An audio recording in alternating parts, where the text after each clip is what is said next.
collectibles expert, Tracy Martin, explains why. Now, that also is going to make you feel very old, I think.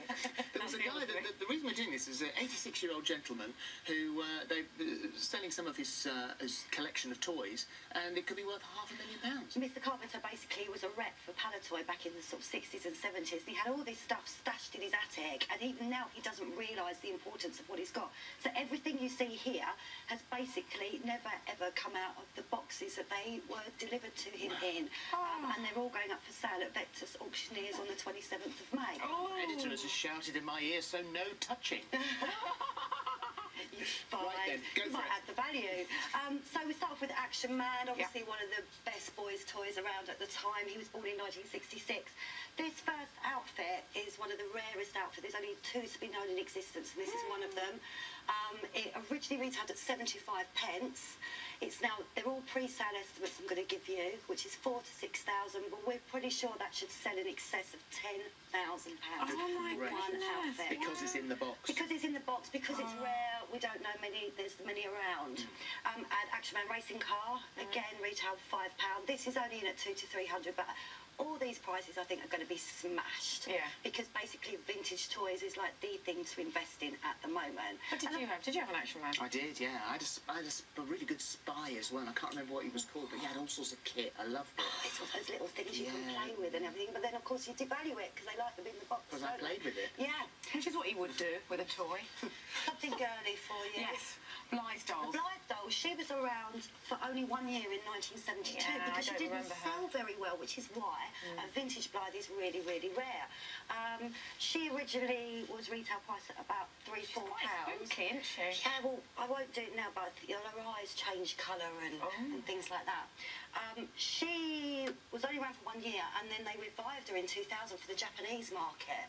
But the vintage ones are really hard to come by, which is why she's probably going to sell for about 1,000. I think she'll go for more than that. I know loads of people that collect the new versions of it. Oh, you want to come and do my job? That's fantastic.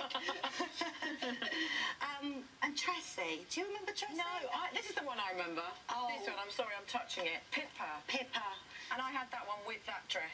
Two things happened in 1972. The Pippa doll was born, and so was I. So there you go. Tracy, her hair grew. Oh, you know, did you play with Tracy? I didn't have a Tracy, but I knew girls who'd had a Tracy. Yeah.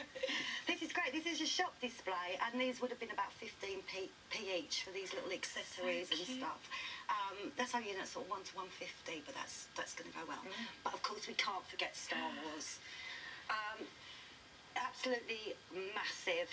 Basically, in 1977, when the Star Wars film first came out, the American company Kenner got the license to produce these figures. They underestimated how much this space fantasy film was going to be so successful, and the figures weren't ready for the Christmas of '77. So they sent out early bird certificates, and you could get 4 figures. And eventually, they came out in 1978, 12 figures to start off with. Now, just in January this year, a Boba Fett figure, which we will see down here, in its blister pack, on its packaging, sold for £18,000. Oh my goodness!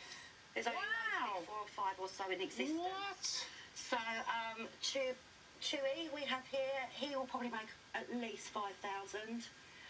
We've got Luke Skywalker, he's sort of estimated 1 to 1,500. Bearing in mind these were 99p each to buy at the time. What about Obi-Wan Kenobi?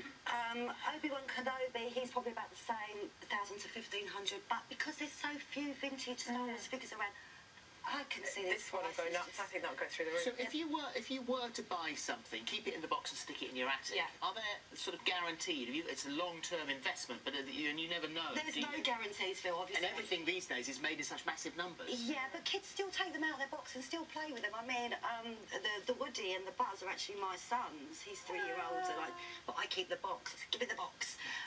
But basically, look for big blockbuster films and manufacturers that are really iconic. So Lego and Star Wars, perfect. That's $69.99 to buy now. Frozen. That's one thing we haven't got this particular doll. I might nab that on the way up. Because it's... Find that's called theft. This morning, isn't she? So big blockbuster films, yeah, try and keep them in the box. Buy 2, one to play with, one to stick in the attic. But nothing's guaranteed, but all good fun.